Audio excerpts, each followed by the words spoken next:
अस्सलाम वालेकुम नाज़रीन, मैं हूं आपका मेज़बान नईमुर रहमान और आज हम मौजूद हैं हस्सान दुरानी साहब के पास। एनालिस्ट हैं, कॉलमिस्ट हैं और यूएम टीवी में उन्होंने काफ़ी अर्सा एज एनालिस्ट काम किया है। आज हम इनके पास पहुंचे हैं क्योंकि पीटीआई गवर्नमेंट में अभी उन्होंने हाल में ही 100 दिन मुकम्मल किए हैं।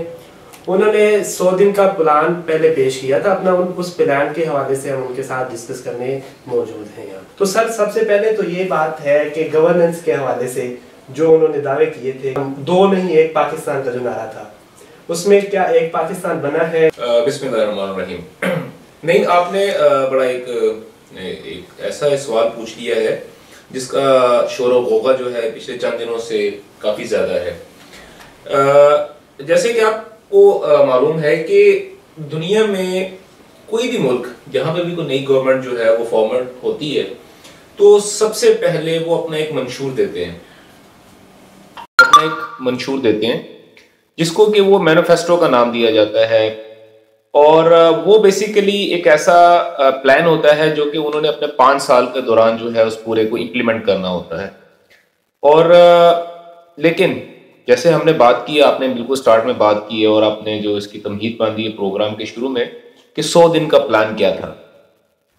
पाकिस्तान में 1947 से लेकर अगर आप अब तक देखते हैं तो ये पहली गवर्नमेंट ऐसी फॉर्म हुई थी जिसने अपना सारा जो जोर था वो उसने 100 डेज प्लान के ऊपर दिया था। क्योंकि जो 100 डेज होते हैं, जो फर्स्ट 100 डेज इनिशियल जो आपके दिन होते हैं, वो बेसिकली आपकी गवर्नमेंट की जो है वो पाथ को डिफाइन कर रहे होते हैं। वो बेसिकली बता ये रहे होते हैं कि ये जो गवर्नमेंट है वो काम करने में कितनी संजीदा है। और वो जो उन्होंने प्लान हमें दिया है या जिसको प्लान को बता के जिसकी बुनियाद पर उन्होंने लोगों से वोट लिए हैं और उन्होंने गवर्नमेंट फॉर्म की है, आया कि वो उसके मुताबिक काम भी कर सकते हैं या नहीं कर सकते। सर, ऐसा तो पहली हुकूमतों में भी होता रहा है कि वो दावे करते रहे हैं, लेकिन उन्होंने कभी ये एक ड्यू टाइम नहीं दिया कि इस दौरान में हम ये चीजें कर देंगे। हाँ, आप बिल्कुल सही, बिल्कुल इसी तरह है। इसलिए मैंने आपको ये कहा है कि ये पहली दफा ऐसा हुआ था जिसकी वजह से एक जो पूरी कौम, जो इस वक्त 22 करोड़ अवाम जो है उसके अंदर एक अजीब सा जोश वलवला था कि देखते हैं कि ये 100 दिन जो है वो कैसे होते हैं हमारे। क्योंकि पिछले जो 70 साल या 72 साल पाकिस्तान की अगर हम तारीख को देखते हैं तो उसके अंदर जो भी गवर्नमेंट आई है वो अपना एक प्लान तो वो देती थी, लेकिन वो 5 साल का मंसूबा होता था कि वो 5 साल के अंदर वो ये काम करेंगे और इस सब चीजें होगा। लेकिन जो डायरेक्शन होती थी वो कभी सेट नहीं हो पाती थी। और आपने इससे पहले जितनी भी आपने अगर जो गवर्नमेंट जितनी भी गुजरी, अगर आप उनको एक दफा अगर हम उनको तनकीदी निगाह से अगर हम देखते हैं तो पहले जो 2 या 3 साल होते थे वो तो उसको तो वो हनीमून पीरियड के तौर पे ही लेते थे। जी। और आखिरी 2 साल या 2.5 साल जो होते थे वो बेसिकली उसको इलेक्शन की तैयारी का नाम लिया जाता और वो आखिरी दिनों में कुछ ना कुछ काम चल रहा होता था और उसी बेस पे ही फिर दोबारा। लेकिन सबसे बड़ा प्रॉब्लम ये हुआ था कि इससे पहले ये जो 2013 की जो अगर हम देखते हैं 2013 की जो गवर्नमेंट जो फॉर्म हुई थी 2018 में, जो जिसने अपना टाइम पूरा किया था, ये और इससे पहले 2008 और 2000 से 2013 तक ये सिर्फ 2 गवर्नमेंट्स ऐसी थी जिन्होंने अपना टाइम पूरा किया था। जी। जो जमहूरियत के हवाले से अगर हम देखते हैं तो ये लेकिन इससे पहले तक जितनी भी गवर्नमेंट्स रही हैं वो अपना टाइम पूरा नहीं कर सकी। जी बिल्कुल। अच्छा, अब ये बात हो रही है कि 100 डेज प्लान की। 100 डेज प्लान क्या है? और आपने जो बात की है, बड़ा स्टार्टिंग जो आपने लिया है वो बहुत ही अजीब सा लिया है। मुझे समझ नहीं आ रही कि मैं आप इसको किस तरह बात करूं कि इमरान खान साहब ये कह रहे हैं कि 100 दिन के प्लान की कामयाबी जो है वो अपनी जो है अपनी वाइफ को डेडिकेट कर रहे हैं। और चले, वो एक अलग बात है, हम आगे डिस्कस करते हैं कि उसमें क्या है कैसे है। लेकिन बात यह है कि जो उन्होंने हमें प्लान दिया था उसमें सबसे पहले हमें ये देखना पड़ेगा कि उनका मैनिफेस्टो क्या था। उसके मैनिफेस्टो में बेसिकली 11 पॉइंट थे। बिल्कुल ठीक है। और वो 11 पॉइंट्स जो है वो अगले 5 साल पूरे वो जब तक कि वो 2023 के इलेक्शन तक जो है वो उनकी इम्प्लीमेंटेशन का टाइम है।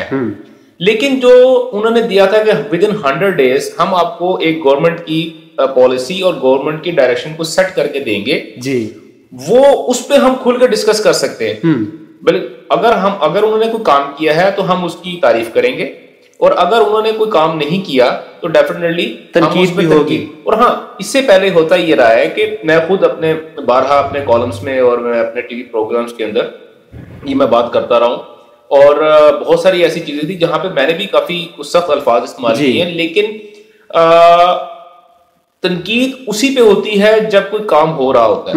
जब कोई काम ही नहीं होगा तो उस पर तनकीद क्या होगी? हाँ, बिल्कुल ऐसे ही। तो लेकिन मैंने जो अब तक जितना भी मेरा काम था, या हम लोगों या जिन लोगों के साथ मैं उठता बैठता रहा हूँ, अपना अखबारात के एडिटर्स वगैरह रहे हैं, टीवी के एंकर्स वगैरह रहे हैं, उनसे अगर जब भी मेरी बात हुई है तो वो ये कहते थे कि यार हम तनकीद किस काम पे करें, हम तो सिर्फ उनको मोटिवेट कर रहे हैं कि यार वो काम कर लो जी।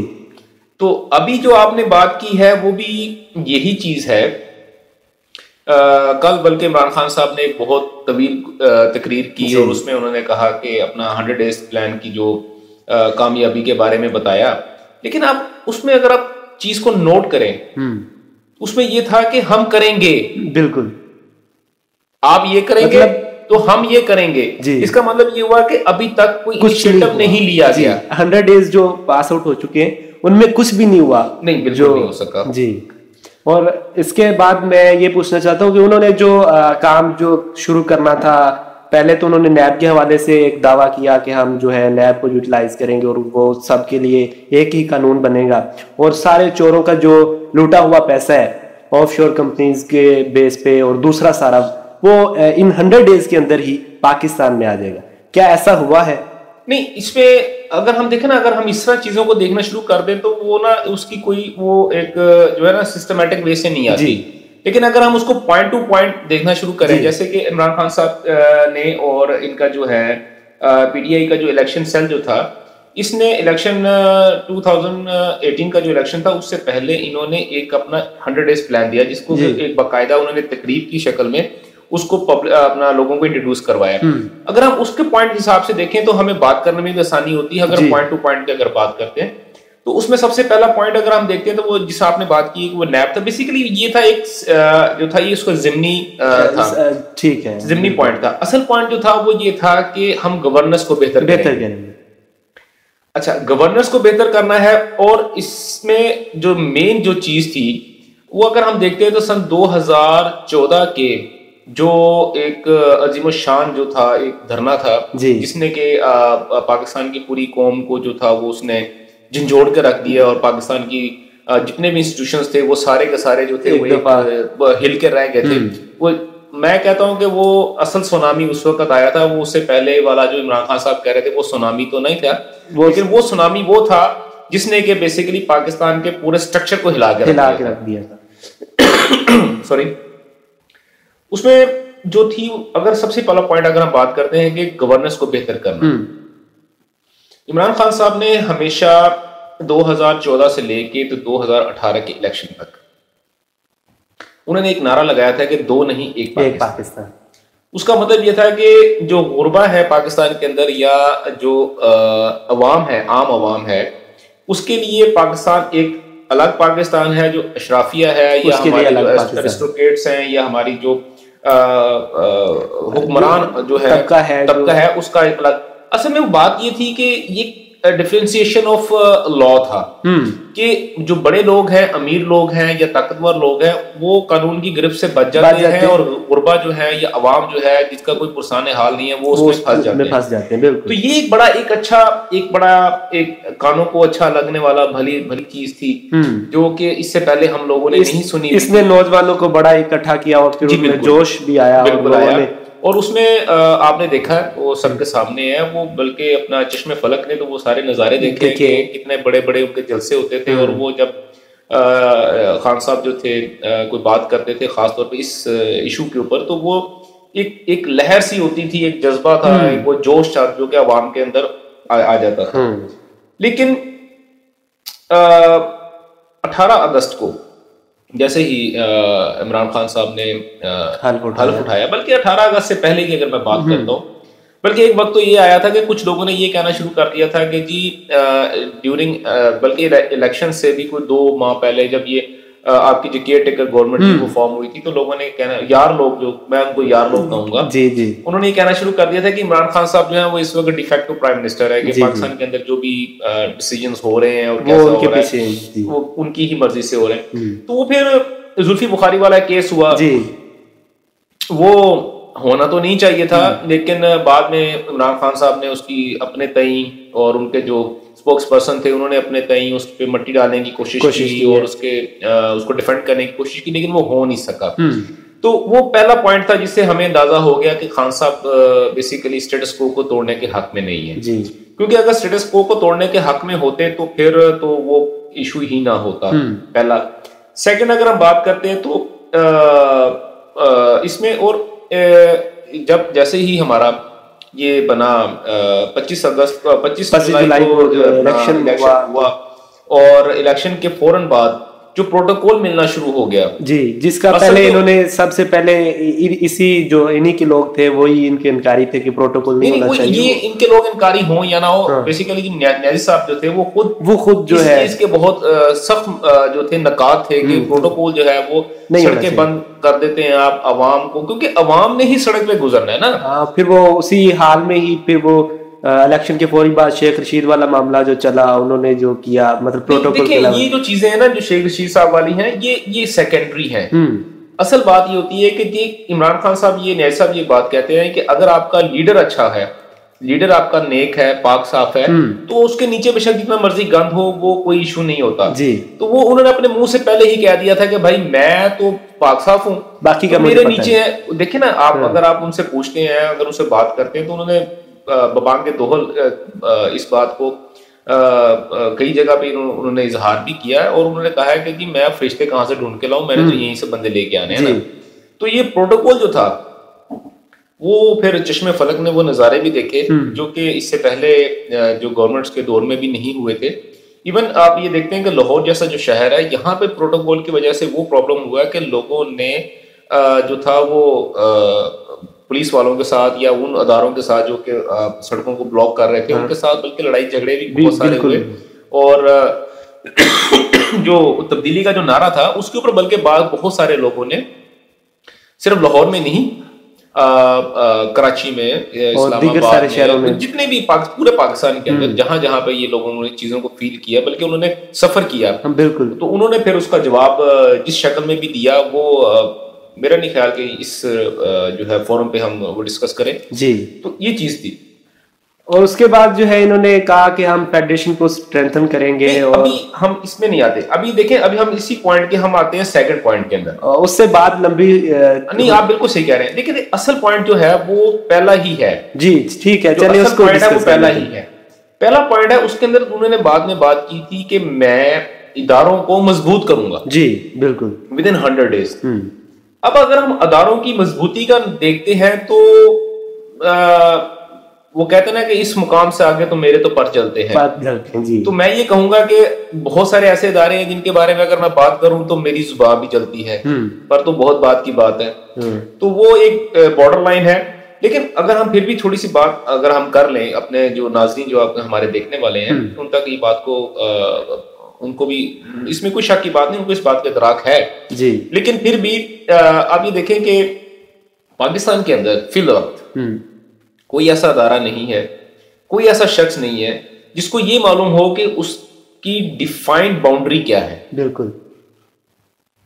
और ये हम लोग बड़ा फख्र समझते हैं कि हम दूसरे के डोमेन में जाके अपनी गेम खेलें बिल्कुल ऐसे ही। ठीक है, अगर मैं अगर छोटी सी बात करता हूं तो देखें अगर पुलिस का पुलिसिंग के सिस्टम है अगर वो दुरुस्त नहीं है तो वो जो हमारी जुडिशरी है उसका हक नहीं बनता कि वो उसमें आके तो वो अपना डाले जी। अगर हॉस्पिटल हमारे नहीं है अगर हमारा सिस्टम तो उसमें भी तो हमारी जुडिशरी का हमारे जुडिशरी का इसी तरह बहुत सारी चीजें जहां पे जुडिशरी अगर फर्ज करें अगर कोई प्रॉब्लम है तो वहां पे कोई और बंदा जाके अगर वो करना शुरू कर दे, कुछ सिविलियन जा रहा है तो वो जाके अगर उनके वो चीजों को चेक करना शुरू कर दे। जैसे हाल में ही हुआ है कि वो उन्होंने जो WHO का काम था कि बच्चे 2 ही अच्छे वाला धारा वो हमारे जो है चीफ जस्टिस साहब पर्सनली तौर पे उसको उसमें कुछ चीजें ऐसी हैं जो कि कहना तो नहीं चाहिए लेकिन सेल्फ प्रेज भी होनी चाहिए, लोगों को अच्छा लगता है और वो अटेंशन सीकर्स होते हैं और वो किसी ना किसी तरह से अपने आप को इन रखना चाहते हैं खबरों में। और जैसे एक लास्ट एक प्रोग्राम में मैं एंकर के साथ इसी तरह बात हो रही थी तो मुझसे उन्होंने क्वेश्चन किया तो मैंने कहा कि जी देखें जी जैसे एक सिंगर है या एक आर्टिस्ट है, उसको लाइमलाइट में रहने का बड़ा क्रेज होता है, तो वो अगर बेचारा 2-4 दिन अगर उसका कोई गाना रिलीज ना हो या उसकी मूवी फ्लॉप हो जाए तो बड़ा परेशान होता है, फिर हीले बहाने से किसी न किसी तरह से वो कोशिश पब्लिक में आने की कोशिश करता है। वो तो देखिए कुछ इदारे ऐसे हैं, और बल्कि मैं कहता हूँ हमारे टोटल सब इदारे ऐसे हैं जो कि जिन्होंने इस मुल्क को चलाना है, वो उनकी पब्लिक अपीयरेंस या उनका जो पब्लिक गैदरिंग जो है वो मुनासिब नहीं है, क्योंकि जब आप लोगों के साथ इस तरह घुल मिल जाएंगे तो फिर आप तो फिर वो जो अमूर सल्तनत है वो चलाने के लिए आपको बड़ा बहुत प्रॉब्लम हो जाता है। अच्छा, ये तो हुई हमारी अदारों की बात। फिर आपने जिस बात की थी, इसी का एक जैली पॉइंट एक और भी है, वो है हमारा जिससे आपने बात की थी नैब के इदारे को करने के लिए। देखिए नैब जो है वो आपकी तो उम्र थोड़ी उससे कम है, मैंने तो वो दौर भी थोड़ा थोड़ा देखा है, मुझे थोड़ा थोड़ा याद है कि जब एक वक्त में एक जो पॉलिटिकल पार्टी थी वो नैब को एज अ टूल इस्तेमाल कर रही थी for the victimisation of others political parties. ठीक है। अच्छा, उसमें जो पॉलिटिकल पार्टीज जो थी उस वक्त देखिए पाकिस्तान के अंदर पिछले जो थे, अगर आप देखते हैं टाइम देखते हैं सिनेरियो देखते हैं तो 1980s से अगर हम इवन आप 90s से और वो 90s से हम देखते हैं तो कुछ इल्जामात की बौछार रही है कि ये ऐसे था वो। अच्छा, उसमें फिर ये होता था कि वो अगर आप 1990 से लेके तो अगर आप 2000 तक का अगर आप टाइम पीरियड देखते हैं उसमें तो एक तो ये था कि हमारा तो वो था म्यूजिकल चेयर वाला काम था, हमारी गवर्नमेंट जो थी वो म्यूजिकल चेयर के हिसाब से चेंज हो रही थी। वो 2 साल 2.5 साल 2 साल इधर उधर यही काम चलता है। और वो लेकिन वो जो 2-2.5 साल का जो टाइम होता था उसके अंदर भी वो चीजें जो थी वो हमारी हम लोग ब्लेम गेम्स के ऊपर ही चल रहे थे। बिल्कुल। सेंटर की जो गवर्नमेंट थी वो किसी प्रोविंस के अंदर नहीं जा सकती थी, या प्रोविंशियल के जो बंदे होते थे वो सेंटर के साथ उनके साथ आपस में कहीं ना कहीं कॉन्फ्लिक्शन की जो है ना चल रही थी। उनके कॉन्फ्लिक्ट ऐसे थे उनकी, बल्कि वो कहना तो नहीं चाहिए जैसे दुश्मनियां उन्होंने पाली हुई जी। तो वो जो सिनेरियो है वही सेम सिनेरियो मुझे इस वक्त भी नजर आ रहा है। अब नैब जो है, नैब का इदारा जो है वो पाकिस्तान के अंदर जो है वो उसका वैसे अगर आप नाम देखें तो वो नेशनल अकाउंटेबिलिटी ब्यूरो है और बहुत अच्छा इदारा है। अगर लेकिन हमारे इस वक्त पाकिस्तान के अंदर अगर मैं 1990 से देखता हूँ तो हमें सबसे पहले तो हमें इस अदारे की साख जो है ना उसको बेहतर करना चाहिए। इसका जो चेहरा जो इस वक्त दागदार हुआ है हमें उसको साफ करने की जरूरत है, क्योंकि जब तक पाकिस्तान के अंदर अकाउंटेबिलिटी नहीं होगी तो उस वक्त तक पाकिस्तान छोड़ दुनिया को कोई मुल्क भी तरक्की करने के काबिल नहीं हो सकता। अच्छा, अब अगर हम बात करते हैं जैसे इमरान खान साहब ने कहा कि जी मैं अगर पावर में होता या अगर मेरे बस में होता, मैं अगर चेयरमैन नैब होता तो मैं 50 बंदों को पकड़ लेता जी। तो ये जो चीजें जो है ये चीजें इमरान खान साहब के जो बयानिया है, जो 100 डेज प्लान है उससे बिल्कुल आउट ऑफ द वे है जी। यानी कि इन्होंने उसको बेटर करना था, लेकिन ये अभी खुद ही शिकायत करते नजर आ रहे हैं। शिकायत नहीं कर रहे, बेसिकली ये पॉइंट आउट कर रहे हैं जी कि मैं इसके ऊपर नहीं हूँ, मतलब नहीं, वो पॉइंट आउट कर रहे हैं कि इसको भी उठा लो, इसको भी उठा लो, इसको भी उठा लो, यानी कि वो अपना मतलब ये असल में है सिलेक्टेड है जी। देखें जो इंसाफ है या पाकिस्तान के अंदर दुनिया के अंदर कहीं पे भी अगर आप जुडिशरी के अंदर आते हैं और आप वहां पे कोई जजमेंट अगर आप ले रहे हैं या अगर आप किसी भी किस्म की ट्रायल कोर्ट आ रही आपकी आती है तो वहां पे होता है कि दोनों जो पलड़ों को देखा जाता है, उनका वजन किया जाता है, पर जो हल्का होगा वो ऑटोमेटिकली उठ जाएगा और जो भारा होगा वो नीचे होगा। लेकिन पाकिस्तान के अंदर ये काम नहीं हुआ जी। और इस वक्त भी पाकिस्तान के अंदर जो अकाउंटेबिलिटी ब्यूरो है हमारा, जिसको हम नैब कहते हैं, वो भी यही काम कर रहे हैं। और उसकी सबसे साफ जो सबसे बड़ी मिसाल है, देखिए मैं नवाज शरीफ वाले केस में नहीं जाता जी, बिल्कुल, क्योंकि वो इलेक्शन से पहले का सिनेरियो था। मैं इलेक्शन के बाद की बात करता हूँ जी।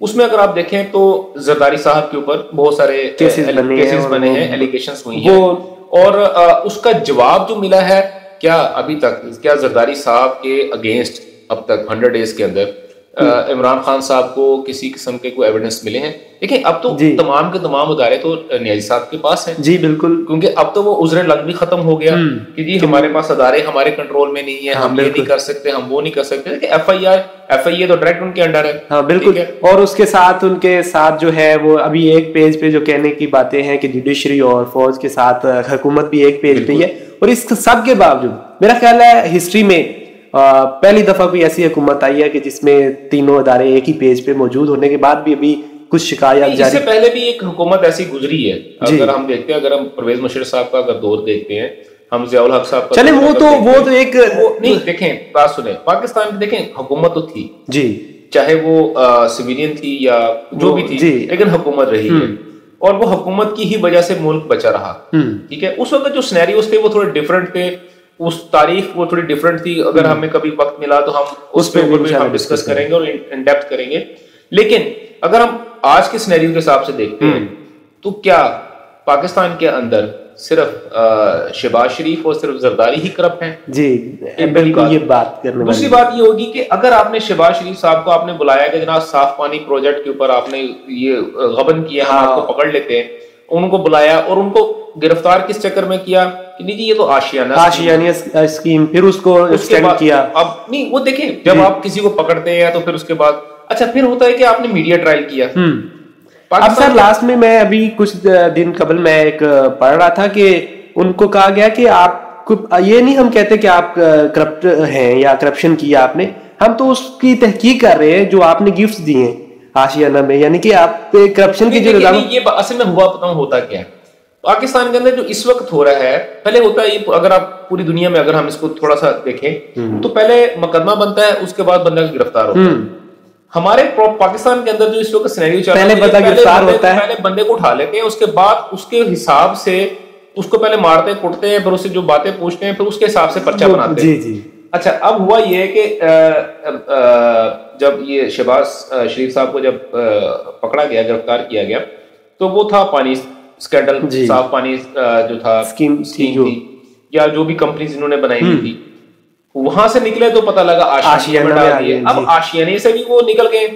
तो अब मैं पिछले दिन ये इनकी मैं पढ़ रहा था, जो इनकी थी नैब की जो थी प्रेस रिलीज थी, उसमें ये था कि जी उनके ऊपर अब जो मुकदमा बना है वो है जी उनकी आमदन से ज्यादा असास। इसका मतलब है कि उनको पिछले वाले दो में कुछ नहीं मिला, इसमें शायद मिल जाए। जी। अच्छा, लेकिन अब इसमें एक नोट करने वाली चीज है कि वो जो दौर था 1990s का, वो दौर मैं जिस हिसाब से बात कर रहा था, वो दौर आपको अभी भी नजर आएगा अगर आप अभी चेक कर लें। प्रॉपर एक मीडिया कैरेक्टर असैसिनेशन हो रही है उनकी और की जा रही है। सर देखिए, अगर हम देखें मैं इसमें एक चीज ऐड कर दूं, उसके बाद में आप क्वेश्चन कीजिएगा कि अभी देखें कि लाहौर के नैब के जो डीजी थे उन्होंने बाकायदा मुख्तलिफ चैनल्स के ऊपर, टीवी चैनल्स पे जाके उन्होंने इंटरव्यूज दिए और उनसे स्पेसिफिकली आशियाना जो स्कीम थी उसके मुताबिक सवाल पूछे गए और उन्होंने वहां पे दिल खोल के बताया और वो सारी बातें बताई जो कि शायद नहीं उसकी देखें। सबसे पहले तो तौहीन अदालत कह लें या उन्होंने अपना जो बाउंड्री थी उससे बाहर निकल बात ये की कि जनाब हमने उनसे ये सवाल पूछा तो उन्होंने हमें ये जवाब दे दिया, फिर वो मान गए। तो ये अब तफ्तीश हो रही है, उसको आपने मुकदमा अदालत में पेश करना है और आप उससे पहले ही उस पूरे मुकदमे को खोल के बैठे हुए हैं मीडिया के अंदर। और at the end of the day जब वो अपने आखिरी प्रोग्राम में गए तो उनको मूंगी खानी पड़ गई। वो भी अब प्रोग्राम शायद आपने देखा हुआ है, वो हम उसमें नहीं जाना चाहते वो क्या है वो, लेकिन उसमें अब ये चीजें जो है इसका मतलब ये है कि उसमें से कुछ नहीं उनको मिल सका। अच्छा, अब इसमें अगर हम बात करते हैं तो नैब के अंदर अलीम खान साहब के भी केसेस हैं। जी बिल्कुल। जहांगीर तरीन साहब के भी हैं। इस वक्त पाकिस्तान पंजाब असेंबली के जो स्पीकर हैं जनाब चौधरी साहबान जो हैं उनके भी हैं, उनके बेटे के भी हैं जी। तो वो क्यों नहीं चल रहे? सर ये तो वही सिस्टम हुआ कि जो है फिर वो सिलेक्टेड जो सिस्टम चल रहा है, लेकिन बात हमने ये करनी है कि मैं ये समझता हूँ कि शहबाज शरीफ साहब पे अगर कुछ है, हम ये थोड़ी फैसला करने वाले हम तो नहीं है, लेकिन थोड़ा उसको दायरा कार को वसी किया जाए कि अगर वही सिलेक्शन आपने करके उन्हीं का एहतसाब करना है तो फिर वही जो पुरानी रविश थी वो चल रही है। वो 100 डेज प्लान में जो आपने कहा था कि नैब को हम जो है वो दो नहीं है पाकिस्तान, वही बल्कि एक से भी दो के बजाय 4 हो गए, 4 या 6 पाकिस्तान बन चुके हैं। अब देखें, अब इसमें देखें इमरान खान साहब की जो आपने बात की थी और इसी में आपने एक ज़िमनी था जो क्वेश्चन था ऊपर ऑफशोर कंपनीज का या लूटे हुए पैसे का जी। अच्छा, लूटे हुए पैसे की अगर हम बात करते हैं तो क्या 2013 की जो असेंबली फॉर्म हुई थी बकौल इमरान खान साहब के वो नाजायज असेंबली थी जी। ठीक है, और वो धांधली का सिस्टम था, तमाम उसमें चोर बैठे हुए थे, डिक्वाइट्स उसमें सारे थे। लेकिन जैसे 2018 के इलेक्शन हुआ तो उसमें से वो फसली बटेरे उड़े और वही चोर डाकू लुटेरे वो उठ के पीटीआई में शामिल हो गए और सारे के सारे तो उसमें अभी भी उनके साथ हैं। उन्होंने गवर्नमेंट भी उन्हीं के थ्रू जो है बनाई है, वो उनकी एक कह लेंगे मजबूरी भी थी। और वैसे भी तो बात की छोड़े ना, मुझे मेरे जैसे बंदे ने जब न्याय साहब का वो टीवी पे बयान सुनता है तो वो यकीनन उनके लिए इसी वजह से देता है कि ये जो है वो बाद में एक अच्छा पाकिस्तान की तरफ लेके जाएंगे और ये चोरों के एहतसाब करेंगे। बिल्कुल करेंगे। अब मैं जैसा बात कर रहा हूँ कि मुझे इस बात पे बड़ी खुशी हुई है न्याय साहब का, जब मैंने वो इंटरव्यू अपना उनका बयान मैंने सुना टीवी में, उन्होंने कहा कि जनाब जो आजाद उम्मीदवार जीत के आते हैं जी, इनको आप, मुझे ये कहा गया कि इनको वोट ना दें। हाँ बिल्कुल, क्योंकि ये जब आप इनको वोट डालते हैं तो बाद में ये आपका वोट बेचते हैं जी। तो वो फिर जहांगीर तरीन साहब ने खरीदे जी, वो सबके सामने, वो यकीनन वो सबको पता है इस बात का। और वो जो जिस तरह खरीदे गए वो भी सबको पता है जी। तो देखें ये भी उनका जो 100 डेज प्लान था, उसके अंदर जो था कि अदारों को मजबूत करना, ट्रांसपेरेंसी लेके आना, लूटे हुए पैसे को वापस लेके आना, वो सारा गलत साबित हो गया। ये तो वो उनकी जो 1996 से जो मेहनत चली आ रही थी, जो वो बातें जिस नारे पे वो आ रहे थे, वो ही इसमें खत्म होता हुआ नजर आ रहा है। नजर नहीं आया, वो हो गया जी। देखें एक चीज होती है कि यार थोड़ा सा होता या नहीं होता, बस नहीं हुआ ये मतलब, उसका मतलब वो जो नारा था उनका वो वहां पे वो बेसिकली नारा हो गया, वो सिर्फ नारा था जी। वो मानते भी हैं इस बात को। और अभी आप देखेंगे कि अपना 96 या 97 डेज हुए थे हार्डली की गवर्नमेंट को फॉर्म हुए थे इमरान खान साहब ने, बल्कि ये 84 या 85 डेज थे उस वक्त। और जब इन्होंने जितने भी पाकिस्तान के जो मशहूर तरीन कॉलमिस्ट हैं उनको बुलाया हुआ था अपने पास और सहाफियों को, और इन्होंने वहां पे उन्होंने बहुत अच्छा बयान दिया कि यू टर्न्स लेता हूँ क्योंकि यू टर्न लेने वाला एक लीडर होता है, बहुत बड़ा लीडर होता है। तो वो आई एम सॉरी टू से कि अगर मैंने जब मेरे जैसा बंदा जो कि उनको एक फॉलो भी करता रहा और तो उसके लिए थोड़ा सा प्रॉब्लम होता है कि वो क्या आप समझे कि जो पिछली बातें थी वो गलत थी, या अब ये जो बातें कर रहे हैं क्या पता कल इस पे भी यू टर्न हो। नहीं, वो साबित किया है उन्होंने, वो साबित किया है। अच्छा, अब बात करते हैं हम ऑफशोर कंपनी जी। तो इमरान खान साहब खुद किसी जमाने में ऑफशोर कंपनी के मालिक नहीं। अच्छा, फिर अलीम खान साहब हैं, तरीन साहब हैं। तरीन साहब को तो सुप्रीम कोर्ट ने तो बाकायदा जो है वो डिस्क्वालीफाई किया और उनको अगले 5-10 साल के लिए नाअहल भी करार दे दिया उनके इसी वजह से, पैसे की चोरी और हेर फेर की वजह से। टैक्स बेसिकली टैक्स मेजरमेंट होती है, तो इन वजह से। और वही जो है सबसे बड़े जो कि सुप्रीम कोर्ट से देखें, सुप्रीम कोर्ट और पाकिस्तान ने 2 बंदों को डिस्क्वालीफाई किया इस बेस के ऊपर। एक है जी वो मियां नवाज शरीफ साहब है, दूसरे जहांगीर तरीन साहब है। क्योंकि नवाज शरीफ साहब तो क्योंकि राइवल है न्याय साहब के, लिहाजा वो तो चोर डाकू डिक्लेयर हो गए। लेकिन क्योंकि तरीन साहब जो है वो तो उनके फाइनेंसर हैं, लिहाजा वो तो अभी तक उनके दस्ते रास्ते हैं, आप जहां मर्जी। और वो हुकूमत बनाने में भी तकरीबन उन्हीं का, हुकूमत बनाने में तकरीबन नहीं, उन्हीं की एफर्ट से जो हुकूमत बनी है। क्योंकि जैसा मैंने आपसे पहले बात की थी, को आजाद उम्मीदवार जितने भी थे जो उन्होंने उनको जो है वो अपने उनको गैदर किया गया है, वो उन्हीं के थ्रू उन्हीं का जो जहाज था वो इसी काम के लिए इस्तेमाल हुआ। क्योंकि वो इंग्लैंड में थे, बाकायदा उनको बुलाया गया, बल्कि वो खुद आए हैं और आके उन्होंने कहा कि मैं न्याजी साहब की हुकूमत बनने के बाद चैन से बैठूंगा। चैन, और उन्होंने वो करके दिखाया। वो काफी डेडिकेटेड आदमी। अच्छा, अब है कि लूटे हुए पैसे को देखिए, उसमें इलेक्शन से पहले ना एक छोटा सा बयान आया था मुराद सईद साहब का, क्योंकि इस वक्त की गवर्नमेंट में शामिल है जी। उन्होंने कहा था कि जिस दिन इमरान खान साहब जो है वो हल्फ उठाएंगे, उससे अगले दिन $200 अरब जो पाकिस्तान में आ जाएगा, और वो $100 अरब जो है वो हम IMF के मुंह पे मारेंगे और $100 अरब हम पाकिस्तान की तरक्की में लगाएंगे। तो वो भी एक बहुत बड़ा सियासी स्टंट था, सियासी बयान था।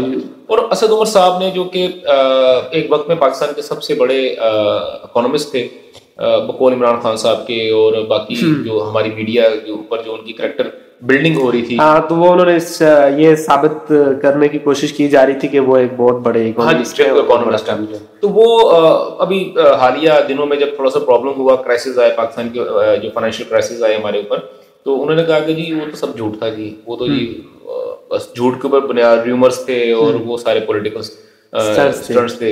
इसका मतलब है कि ये वो जो पहली बातें इमरान खान साहब की थी 100 डेज प्लान में से, इसको भी आप और फिर उसके अलावा जो असद उमर के अलावा बाकी जो बाहर से उनकी टीम आनी थी वो, हाँ देखिए टीम आनी थी उसके अंदर वो फिर पॉलिटिकल से हट के तो वो फिर हमारा रिलीजियस इशू बन गया था, तो उस पे हम डिस्कस नहीं करते। हाँ बिल्कुल, हालिया दिनों में जो बातें हुई है वो सबको पता है, वो तकरीबन उस पे नहीं हम डिस्कस करते। हमने वो चीजें डिस्कस करनी है जो कि इनके 100 डेज प्लान के मुताबिक थी। अच्छा अब आते हैं हम एक सर क्वेश्चन ये था कि आप देखें 100 डेज प्लान बना, उसके बाद इनके जो अभी गवर्नमेंट बनी तो इन्होंने ना बयान देने शुरू कर दिए कि यानी कि वजीर आजम साहब कौम से खिताब करें। जी जी, वेरी ब्यूटीफुल थिंग थी, बहुत अच्छा उनका कदम था कि वो आवाम से जो है राब्ता करते हैं, और उसके बाद उन्होंने बातें मतलब करना शुरू की लोगों से। उससे एक पैदा हुआ हमें हमारे अंदर, मेरे ज़हन में भी ये पैदा हुआ कि यकीनन ये काम करेंगे। जी जी। और फिर उन्होंने कुछ ऐसे मौज़ूआत पे भी जो है खिताब किया जहाँ पे यकीनन जो है वो बाद में थोड़ा सा उनको यू टर्न करना नहीं चाहिए था। हाँ नहीं करना चाहिए था, यही मैं कहना चाह रहा था।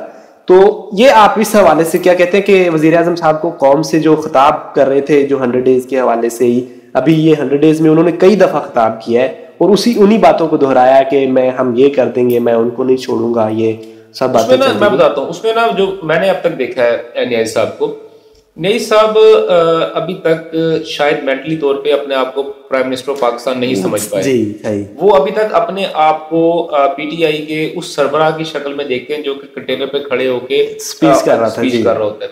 अच्छा अब होना तो ये चाहिए था कि न्याज़ साहब जो है वो अपने आप को एक ऑपोजिशन लीडर से निकाल के अपने आप को एज ए प्राइम मिनिस्टर या बेसिकली प्राइम पार्टी के लीडर के तौर पे अपने आगे लेके, लेकिन अभी तक शायद उनकी वो ग्रूमिंग नहीं हो सकी। देखिए वो एक नो डाउट वो स्पोर्ट्समैन है, लेकिन स्पोर्ट्समैन का जो ज़हनी तौर पे बहुत स्ट्रांग होता है। हाँ, लेकिन मैं भी किसी जमाने में खेलता रहा हूँ, आप भी डेफिनेटली खेलते रहे, मैं तो अभी कोशिश करता हूँ कभी कभार जो है ना वो बैडमिंटन वगैरह खेल लिया करूँ। तो जो बंदा खेल रहा होता है तो वो उसका अपने ऊपर, अपनी चीजों के ऊपर, अपने इमोशंस के ऊपर नहीं, इमोशंस के ऊपर कंट्रोल होना चाहिए, और दूसरा उसको अपनी मतलब हिट पे कॉन्फिडेंस भी होता है, और वो उसको, और अगर किसी को यही नहीं पता कि मैं बोल क्या रहा हूँ और उसको ये नहीं पता उसका पोस्चर कैसा है, उसका जेस्चर कैसा है, उसने बात किस मौके पे क्या बात करनी है, नहीं देखो मैंने तो एक आम से एक खिलाड़ी की सिंपल सी बात की, लेकिन दुनिया मुल्क को जो चलाने वाला बंदा है उसके अंदर तो ऑटोमेटिकली एक चीज आती है कि ये रब की तरफ से होती है। जैसे जैसे इंसान को रुतबा उसका बड़ा होता जाता है, उसका उसकी तरक्की होती जाती है, तो उसके अंदर वो हलावत आ जाती है चीजों को अब्जॉर्व करने की, चीजों को सीखने की, समझने की। लेकिन अभी तक मुझे न्याज़ी साहब के अंदर now he is almost 60 something. हाँ बिल्कुल। तो अभी तक अगर वो चीजें नहीं आ रही तो कब आएंगी, इसके ऊपर हमें थोड़ा सा देखना पड़ेगा। अब हम आते हैं जिस अभी आपने ये बात की, तो वो अब हम आते हैं इसके ऊपर कि अभी आपने बात की थी कि चीजों को फेडरेशन को मजबूत करना। तो फेडरेशन को मजबूत करने के लिए उन्होंने थोड़े से पॉइंट्स बताए थे हमें कि जी मैं सबसे पहले सिंध के अंदर मैं कराची को रिफॉर्म कर दूंगा, मैं केपीके और फाटा को जो है आपस में मर्ज कर दूंगा, मैं बलूचिस्तान में जो महरूमियां हैं लोगों की मैं उनको 100 डेज के अंदर मैं ये कर दूंगा। और केपी मेथड जो था ना, केपी स्टाइल, नहीं वो उसमें वो था बेसिकली कि ग्रास रूट लेवल तक जो इक़्तिदार है वो ग्रास रूट लेवल तक लेके आऊंगा और पूरे मुल्क के अंदर केपी मेथड को मैं इम्प्लीमेंट कर दूंगा। और जो सबसे स्ट्रॉन्ग पॉइंट था इसका, जो जिसकी वजह से साउदर्न पंजाब या साउदर्न एरियाज में पाकिस्तान, पंजाब के जो इनको वोट मिला था वो एक सूबा बन जाएगा जो है कि 100 डेज में वो 100 डेज के अंदर उसको करेंगे। अब हम सबसे पहली बात करते हैं केपीके और फाटा के मर्ज की बात करते हैं। किधर हुआ? नहीं बिल्कुल कोई नहीं हुआ। ठीक है, आप अगर आप इसको पॉइंट आउट करते रहे फिर मैं बाद में आपको डिटेल में बताऊंगा कि वजह क्या हुई, क्यों नहीं हुआ। और फिर अच्छा बलूचिस्तान के अंदर क्या हुआ। ठीक है, अब बलूचिस्तान देखिए, बलूचिस्तान एक ऐसा सूबा है जो कि पाकिस्तान, नो डाउट वहां पे आबादी सबसे कम है, लेकिन वो ऐसा इंटेग्रल पार्ट है पाकिस्तान की सियासत के अंदर कि वहां पे थोड़ी सी भी फ्लक्चुएशन जो होती है ना वो सेंटर को गवर्नमेंट जो है ना उसको हिला के रख देती है। और जिसका फायदा उठा के न्याज़ी साहब ने सेनेट इलेक्शन में जो पिछले जो 17 में जो सेनेट इलेक्शन हुए थे उसमें आपने वो उसका नजारा संताली साहब के जो बनने के बिल्कुल बिल्कुल। तो वो अभी तक उस इशू को ये रिजॉल्व नहीं कर सकते या सोचा नहीं अभी तक। एक दो बातें होगी ना, या हो नहीं सके या अभी सोचा नहीं है या उस पे अभी काम करना शुरू नहीं किया नहीं। बिल्कुल। तीसरा हम आते हैं फाटा और केपी के मर्ज को। देखिए 5 साल गवर्नमेंट उस इलाके में किसकी रही? मेरी तो नहीं रही। बिल्कुल, इनकी केपी के में भी इन्होंने काम किया 5 साल इन्होंने काम किया और फिर उसको एज ए आइडियल पेश किया जाता था, केपी में ये हो रहा है और चले वो हम बाद में बात कर लेते हैं। 5 साल आपने क्या लेजिस्लेशन क्या की उसके ऊपर? जी एक बात, सेंटर में भी आपकी नुमाइंदगी थी, ठीक है, मैं मानता हूँ आपको असेंबली में आना पसंद नहीं था जी, लेकिन आपकी नुमाइंदगी तो थी ना। बिल्कुल। बहुत सारी ऐसी कमेटीज थी अपना गवर्नमेंट ने जो फॉर्म की हुई थी, उसमें आपके बंदे थे और उसमें से चंद एक कमेटीज ऐसी थी जिनकी सरबराही भी आपके पास थी, ठीक है। तो क्या केपी के और फाटा जो मर्जर की जो कमेटी बनी थी, क्या आपने उसके अंदर अपना इनपुट दिया? बिल्कुल नहीं नजर आया, बिल्कुल है ही नहीं। अच्छा, अब होगी बलूचिस्तान की बात होगी। अब हम आते हैं केपी के भी, फाटा की भी होगी, बलूचिस्तान की भी। अब हम आते हैं कराची के ऊपर। जी, कराची को रिफॉर्म करना था जी। पूरे सिंध में इनको सिर्फ कराची नजर आया। चले मान लेते हैं चले वो उसका सेंटर है, उसको कर लेंगे। क्या हुआ? वो आपके सामने वो भी बिल्कुल इन्होंने धेड़ के रख दिया। जो चीज हमने हासिल करनी थी वहां से वो नहीं, वो हमने हासिल करने के बजाय हमने जो ली हुई थी हमने उसको भी हम उसको वर्ष के ऊपर ले आए हैं कि ये लॉस हो जाएगा हमारा। अच्छा, अब वो क्यों हुआ? अब देखिए कराची इस वक्त अगर आप पूरे पाकिस्तान में देखते हैं तो मेरे एक दोस्त हैं, वो मुझे कह रहे थे, कहते यार कराची का ग्रुप जो है ना इस वक्त पाकिस्तान में हुकूमत कर रहा है। मैंने कहा जी किस तरह? कहते जी अलवी साहब जो है सदर पाकिस्तान। मैं कहा ठीक हो गया। गवर्नर सिंध जी कराची के। मैं कहा ठीक हो गया।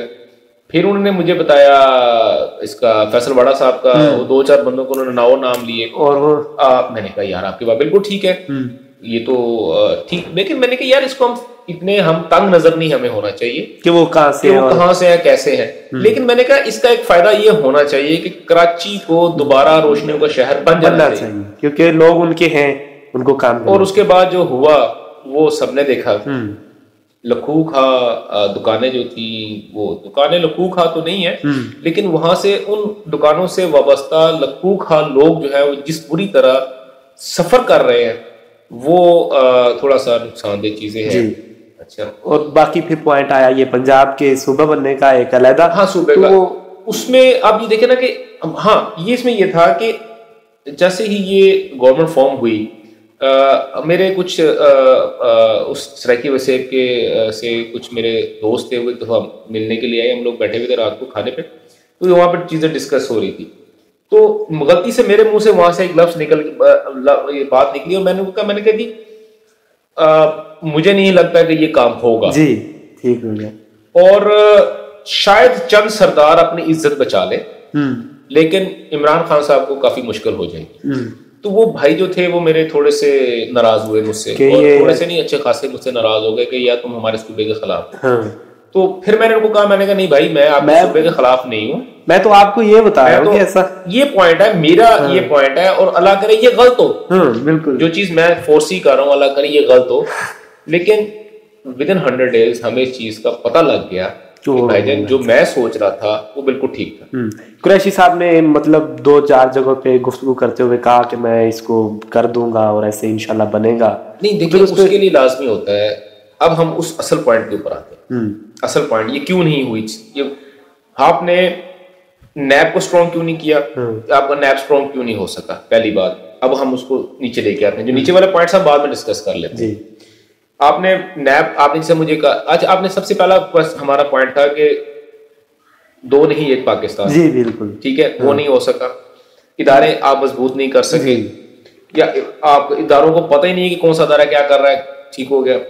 नैब काम नहीं कर सकी, अदलिया काम नहीं कर रही, पुलिसिंग काम नहीं हो रही, पुलिस डिपार्टमेंट जो है। देखिए पुलिस डिपार्टमेंट को आपने केपी के पुलिस डिपार्टमेंट को एक रोल मॉडल के तौर पे लेके आए, और उनके जो साबिक सरबरा थे जो दुरानी साहब थे, आप उनको उठा के इधर लेके आए, लाहौर में लेके आए कि जी आपने पुलिस फॉर्म करनी है, वो मॉडल आपने यहाँ अप्लाई करना है। ठीक है, तो वो दुरानी साहब कहाँ गए? हाँ बिल्कुल, वो चंद दिनों के बाद ही वो रिजाइन करके चले गए। उन्होंने कहा भाईजान मैं आप लोगों के प्रेशर नहीं बर्दाश्त कर सकता। आपने कहा था कि पुलिस जो होगी वो पॉलिटिकल फ्री होगी। हाँ, तो अभी वो तो नजर नहीं आई उसमें, जितने केसेस बने वो हमारे सामने हैं। अच्छा, उस्मान बुज़दार साहब उस्मान बुज़दार साहब का जो खैर है, अभी देखें उस्मान बुज़दार साहब को इमरान खान साहब ने, अगर हम देखते हैं ना सराकी सूबे के हिसाब से अगर देखते हैं तो एक अच्छा इनिशिएटिव था। जी बिल्कुल। वो उनकी सिलेक्शन कैसे हुई है वो एक अलग क्राइटेरिया है, हम उस पे वो उनका मतलब मामला है, उनके इंटरनल मामला होते हैं, वो पार्टी के इंटरनल मामला होते हैं। लेकिन अगर आप देखते हैं तो उनको जो उनकी जो कमजोरी थी वो सबसे पहले वहां पे नजर आई जब पाकपतन में एक प्रॉब्लम हुआ रिजवान गोंदल साहब का। और वो इतना हाइप क्रिएट कर गया कि जो खतून अव्वल हैं, हाँ बिल्कुल, उनकी जो साबका फैमिली है वो उसमें इन्वॉल्व थी। और उसके साथ जो उस डीपीओ के साथ हुआ वो सबने देखा। बिल्कुल। तो उसका मतलब क्या हुआ कि पाकिस्तान दो नहीं, दो से ज्यादा है। जी। तो आपका जो पहला नारा था वो यहाँ पे खत्म हो गया। होना ये चाहिए था, चले वो उन्होंने कहा था कि मैं तो बिल्कुल शफाफ हूँ, फिर उनको ये इस जो है कदम की मुखालफत करनी चाहिए थी। लेकिन नहीं की ना, बिल्कुल नहीं। ठीक है, वो जो लेम एक्सक्यूजेस बाद में जो स्पोक्स पर्सन देते रह गए हैं वो भी उनकी शक्ल से यहाँ हो रहा था, उनके अल्फाज उनके मुंह का साथ नहीं दे रहे थे, उनकी शक्ल का यानी कि जिस्म बॉडी स्ट्रक्चर का उनका साथ नहीं दे रहे थे। और अल्फाज भी बहुत ही फुसफुसे, जो जिन अल्फाज से उन्होंने उसकी तरतीब की थी। और वो सबके सामने बाहर भी आ गया, सो मोटो हुआ और वो सारी चीजें बाहर निकल के आ गई। गुज्जर साहब भी बाहर आ गए, उस्मान बुज़दार साहब भी बाहर आ गए, आईजी साहब को बाहर निकलना पड़ गया, फिर पंजाब भी छोड़ना पड़ा, उनको डिसमिस भी किया गया, वहां से निकाल दिया गया। ये बहुत सारे इश्यूज है। फिर उसके बाद क्या हुआ, होना तो ये चाहिए था कि यहाँ पे ब्रेक लग जाती, लेकिन इस्लामाबाद का आपके सामने आ गया। वो ठीक है, आपने आईजी इस्लामाबाद जो था, आपने उसको सवाती साल में उठा के बाहर मार दिया। जी ठीक है। और अब फिर वो उसको आदलिया ने वो उस पे स्टेप लिया और उसको दोबारा जो नहीं हुआ ये कि वो सारी चीजें सोशल मीडिया पे आ गई। हाँ बिल्कुल। ठीक है, जो पीछे वाला पाकपतन वाला इशू था वो भी सोशल मीडिया पे आ गया था, ये भी सोशल मीडिया पे आ गया था। वो हाइप क्रिएट हो जाती है लोगों को। फिर उसको चीज होती है तो फिर ऑटोमेटिकली जब फायर होती है तो आपको फायर फाइटिंग के लिए कुछ ना कुछ करना पड़ता है। तो जब फायर फाइटिंग पे आपने किया तो पता लगा कि पाकपतन वाला था मामला था, उसमें भी जो थी पॉलिटिकल इन्फ्लुएंस था। तो जिस वजह से डीपीओ को उन्होंने फर्क कर दिया था। आईजी साहब ने रात को 2 बजे उसको उन्होंने कहा या तो माफी मांग लो या तुम रिजाइन दे दो। उन्होंने कहा जनाब मैं माफी नहीं मांगता, मुझे जो मर्जी कर दो। उन्होंने उसको डीसीट कर दिया। इसी तरह आईजी लाहौर थे, इस्लामाबाद थे, उनके ऊपर एलिगेशन ये लगा कि जनाब वो एक जो है फेडरल मिनिस्टर है, उनका फोन नहीं पिक कर रहे, तो सजा के तौर पे उनको फौरन से पहले वहां। फिर शहरियार साहब ने आगे 2-4 बड़के मारी और एक्सक्यूजेस दिए और वो जी हम तो 2 महीने से इनको फारिग करना चाह रहे थे, ये था। भाई आपकी गवर्नमेंट फॉर्म हुए कितनी देर हुई है? तो आप कैसे 2 महीने से इनको पहले फारिग करना चाह रहे थे? तो वो सारा कच्चा चटा तो बाहर निकल आया।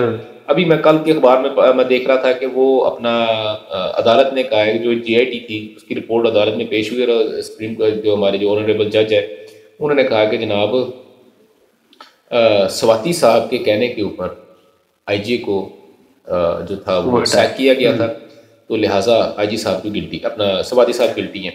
और उससे पहले जो था उन्होंने आईजी को वापस बुलाया और उन्होंने कहा कि आप अपनी सीट पे बैठे, तो उन्होंने एक्सक्यूज कर लिया। उन्होंने कहा सॉरी मेरी बहुत इंसल्ट हो चुकी है, तो आप मुझे माफ कर दे। तो ये चीजें जो है ये बेसिकली हमारे विजन के, अगर मैं ये सारी बातें करूं और उसके बाद सारा कुछ हरकतें भी मैं करूं तो मेरी बात पे आप यकीन करेंगे कभी? जी अच्छा, ये चीज तो ये सारी चीजें तो इस तरह से बात चूंकि बहुत लंबी निकल गई। अब उसमें जाते हैं। एक पॉइंट इसमें मैं बहुत जल्दी बताना चाह रहा था कि जितने भी 100 डेज प्लान के जो हमें इश्यूज दिए गए थे, चाहे वो तालीम के बारे में हो, मैं वैसे उनको पॉइंट में करना शुरू करके बता देता हूँ आपको। चाहे वो था कि हमने तालीम को शोबे को तरक्की देनी है, हमने सेहत के शोबे को तरक्की देनी है, वो हमने नेशनल सिक्योरिटी को हमने मजबूत करना है, और हमने जो है काश्तकारों को, या हमने जो है ये 1 करोड़ नौकरियां देने वाली, वो हमने 50 लाख घर बनाने। 1 करोड़ नौकरियां, 50 लाख घर की अगर बात करते हैं, ठीक है 50 लाख घरों को अगर आप रोक दें, नौकरी तो बहुत ज्यादा जरूरी होती है। हाँ, तो वो भी अभी तक उसका तो कोई अभी आज जो है आप 100 डेज 18 अगस्त से लेके आज के दिन तक निकाल लें तो वो आपकी बन जाती है तकरीबन कोई 1034 आपकी वो बन जाती है तकरीबन कोई 6.5 लाख के करीब। हाँ, वो नौकरी बनती है आज के दिन तक। तो चले 6 लाख भी लगा लेगा। 6 लाख नौकरियां अगर आप आज नहीं दे सके, इसका मतलब वो 6 लाख जो है वो बाकी मादा जो है वो उसमें एडअप ही होंगी ना। हाँ, तो वो आप फिर मुश्किल ही बनेगी, वो कम अज कम जो है वो आसानी तो नहीं होगी। मुमकिन तो है कि आप इकट्ठी अनाउंस करें, लेकिन जहां तक ये 100 डेज नजर आए। आप मुझे बताएं ना सर, आप मुझे एक बात बताएं नहीं भाई, कि क्या पाकिस्तान के अंदर कभी इस तरह हो सका है कि एक ही रात के अंदर 10-10 लाख नौकरियां जो इकट्ठी निकली हो गई? हाँ, बिल्कुल नहीं होता। हमारी इंडस्ट्री इस काबिल ही नहीं है कि वो 10 लाख बंदों को इकट्ठा अफोर्ड कर सके। उसके लिए नई इंडस्ट्री लगानी जरूरी है। नई इंडस्ट्री आप कैसे लगाएंगे? आपके पास सरमायाकारी मौजूद नहीं है। सरमायाकार तो भाग गया सारा यहाँ से। दूसरी बात यह है कि जो इस वक्त लोकल जो इंडस्ट्री चल रही है, आप तो उसको मारने के दर पे हुए हैं। बिजली का रेट आप देखें कहां से कहां तक खींच के ले, और आज डॉलर का मैं देख रहा था 144 तक, 144। अब डॉलर का मतलब अगर 44 अपना 132 या 135 पे था, वहां से 144 पे चला गया। इसका मतलब वो आपकी हुई है तकरीबन 6 से 7% के ऊपर डिवैल्यू हुआ। लेकिन अगर आप उसको ओवरऑल देख रहे होते हैं तो वो आपका बन जाता है, टोटल इंपैक्ट बनता है वो 15 से 16% का बनता है। इसका मतलब यह है कि आपकी कीमत एकदम 16 रुपए बढ़ चुकी है। हाँ, बिल्कुल, हर चीज पे जो है वो आपका टैक्स बढ़ गया। और जो है बाकी पेट्रोल वगैरह की सारे जो है इंटरनेशनल मंडी में उसकी कीमतें कम हुई हैं, और हमारे यहाँ पे जो है वही अपना असद उमर साहब है जो कि कहते होते थे कि 45 रुपए पे जो है कैलकुलेटर लेके बैठे होते थे असेंबली के अंदर वो, और बड़े आड़े हाथों लिया करते थे अपने से पहले वाली गवर्नमेंट को, और जो फाइनेंस मिनिस्टर थे उनको तो बड़े कुछ जरूरत से ज्यादा ही आड़े हाथ दिया जाता था इन किस्म के मामला। लेकिन अब असद उमर साहब की देन टाइम बहुत ज्यादा हो गया है, प्रोग्राम बहुत लंबा हो गया, अब हम इसको खत्म करने की कोशिश करते हैं। आखिरी बात यही होगी कि हम ये चाहते हैं कि गवर्नमेंट काम करे। यकीनन ये सारे का सारा प्रोग्राम जस्ट ये था कि हम डिस्कस कर लें कि 100 डेज में जो बातें हुई थी वो उसमें कोई चीज़ फॉलो हुई है या नहीं हुई। तो वो बस जस्ट बातें थी। हमारे पाकिस्तान में ये बहुत अच्छी चीज़ है कि इदारे जो है वो गवर्नमेंट के साथ काम करने के लिए तैयार हैं। अफसोस की बात तो ये है कि वो काम हो नहीं पा रहा, और हमारी दुआ यही रहेगी कि वो काम हो जाए। हम ये जो गवर्नमेंट के साथ खड़े हुए नज़र आएंगे इंशाल्लाह, अगर ये काम करते हैं तो। जहाँ तक हम ये तनकीदी पहलू है, ये इंशाल्लाह मुस्बत पहलू भी आपको नज़र आएगा। अगर कोई काम होता है तो इंशाल्लाह आपके साथ हम दोबारा डिस्कशन करेंगे उस मुस्बत पहलू पे कि पिछली गवर्नमेंट से क्या बेटर हुआ है। उसमें हम सिर्फ तनकीद के ऊपर बात नहीं करेंगे, हम तनकीद बराए इस्लाह की काम कर रहे हैं। तनकीद बराए। और अब तक जो हमने जो इस प्रोग्राम में जो डिस्कशन की है, हमने जो बात की है, हमने बेसिकली सिर्फ ये बताने की कोशिश की है कि ये वो पॉइंट्स है जिनके ऊपर अगर अमल कर लिया जाता, हाँ, तो वो बाकी आने वाली जो हमारे पास जो इनका बचा है, ड्यूरेशन बची है, तो हमें एक इमेज नजर आ रहा होता कि नहीं ये काम कर रहे हैं। अभी चूंकि इनिशिएटिव नहीं लिया गया, तो हमारी ये मतलब दुआ है और हमारा यही हम तमन्ना कर सकते हैं कि गवर्नमेंट काम अपना स्टार्ट करे। यकीनन जो इन्होंने 100 डेज का प्लान दिया था हमें, वो बहुत खूबसूरत है। उस पर अगर अमल होता है, अदारे हमारे मजबूत होते हैं, नेशनल सिक्योरिटी हमारी जो इंश्योर होती है, और फिर हमारा जो चूंकि हम ज़राई मुल्क में एग्जिस्ट कर रहे हैं, तो हमारा जो अगर फार्मर है अपना, हमारे किसान को अगर जो है उसको सहूलतें मुहैया होती हैं, तो फिर ये यकीनन हमारे लिए एक बाइसे फ़ख्र बात होगी, और तरक्की के लिए पाकिस्तान के लिए ये काम हो सकता है।